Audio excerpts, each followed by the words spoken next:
the stuff that he eats is really like bad. Should the government be doing everything possible to ensure that people eat good, locally sourced, grown and reared food? Should the government be doing that? Is that part of their purview?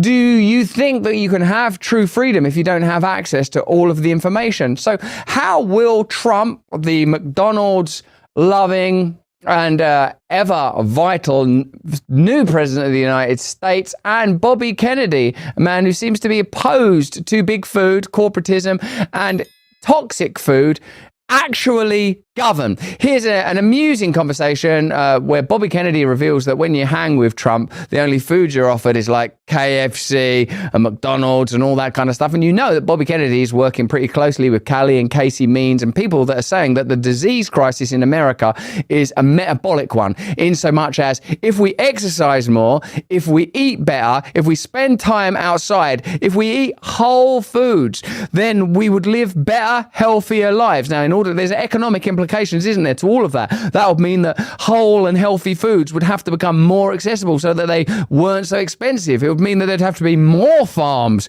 not less farms. So what does it mean when big agriculture and peculiar billionaire influences are acquiring land? What does it mean when across the world farmers are protesting, whether that's in Sri Lanka or Germany or your country?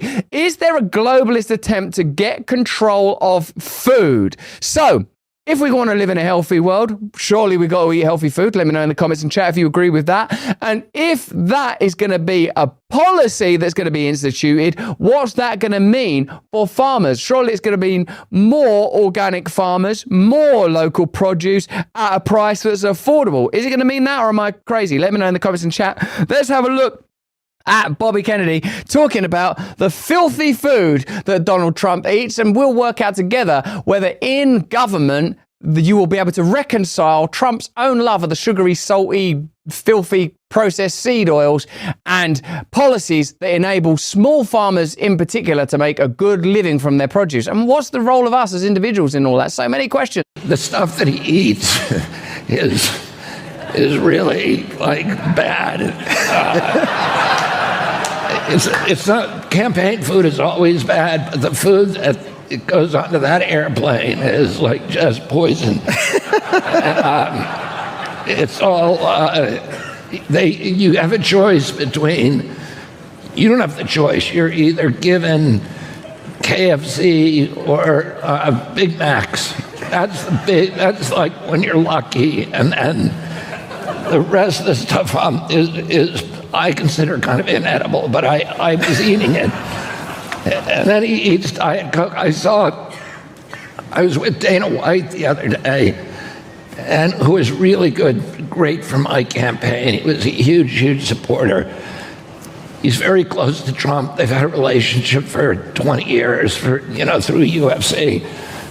But he said during that time, sometimes he'll sit through a fight with Trump, and he's 5 hours in the fight. He said he has never seen Trump drink a glass of water. Yeah. Never. Yeah, exactly. Just like sodas and Diet Coke or whatever. On Diet Coke. But he has this extraordinary energy. And it's the last day we were with him, he was up 48 hours. So when he gave his acceptance speech, he had been up 48 hours, and literally 48 hours with no sleep. And I'm 70. I feel like I have a lot of endurance, but overnights, at this point, my wife killed me. I could do that a lot when I was a kid, but he does it all the time. How's this going to play out in policy? Donald Trump seems to be a biological anomaly who can live well and play hard on the worst kind of food. Isaac here, who's running the desk, said Trump eats McDonald's a lot because it's hard food to poison, and he's a man who lives on the edge of assassination attempts perpetually. What Trump is as an individual is, plainly pretty unique and now more powerful than ever. How will he govern when it comes to nutrition? He said himself numerous times, notably, of course, on Joe Rogan that he was going to let Bobby Kennedy loose on Big Pharma, loose on big food. And if you're going to do that, that's ultimately going to mean the empowerment, would you agree with me? Let me know in the comments and chat, of farmers. You've got to have people, maybe a really small scale, growing healthy food, rearing healthy food, hopefully humanely and responsibly when it comes to meat, so that people are eating, ideally, would you agree, food that's reared and grown near them rather than food that's being all flown around the world, processed, all injected with hormones and chemicals and sprayed with pesticides. That's what we're talking about here. That's a revolutionary change. And one of the reasons I believe the Trump administration is being formed is because people across the world are rejecting globalism. And globalism is the centralized control of as many resources as possible and the reduction of the citizenry to a kind of serf class, the unpersoning. And in order to do that, you've got to shut down independent media, you've got to close down smearing and dissenting voices, you've got to legitimize control by creating systems of continual and perpetual fear.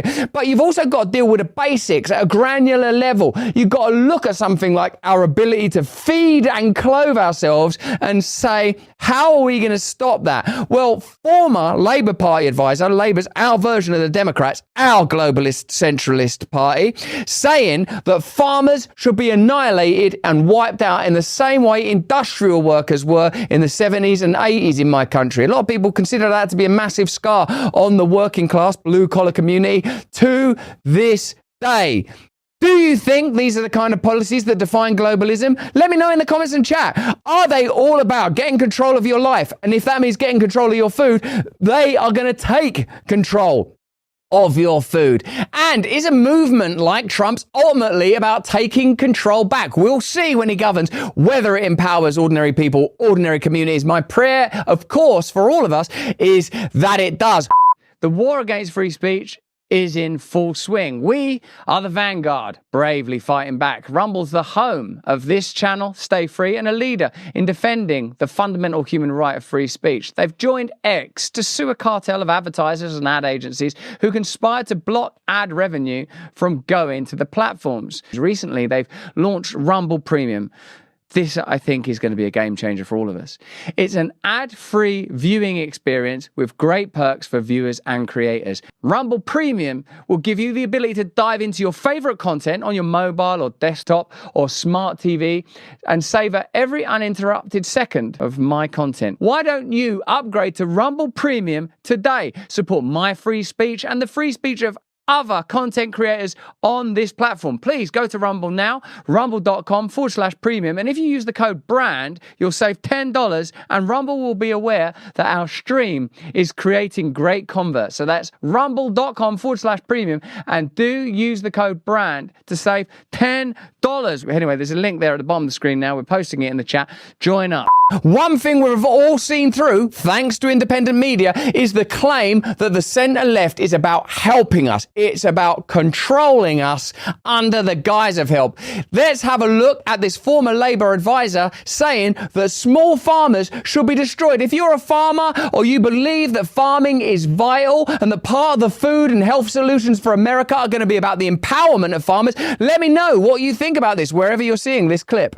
A privileged status for their farms, and I think that may or may not be right. I'm personally in favour of doing to farmers who want to go on the streets, we can do to them what Margaret Thatcher did to the miners.